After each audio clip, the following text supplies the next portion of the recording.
ena redka ptica v slovenskem medijskem prostoru. In seveda zdaj, če pogledamo kondicijo še potem, ne vem, z tem popolnoma uničenem oglaševalskem trgu, ki je prizadel predvsem tiskane medije, imamo spet en segment, o katerem bi se morali pogovarjati.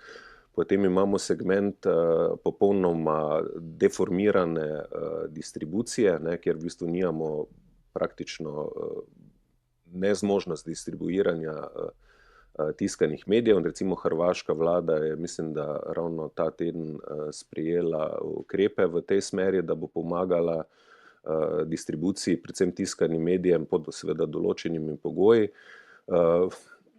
Potem imamo seveda nedelujoče regulatorne agencije, ki na medijskem področju že leta in leta, če ne že desetletja, ne ukrepajo.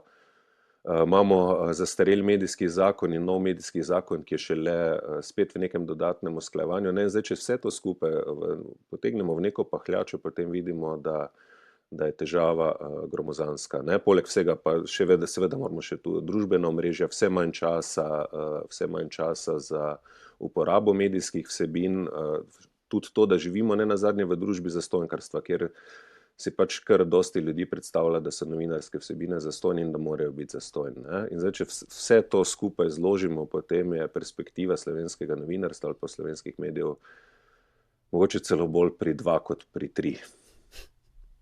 Moram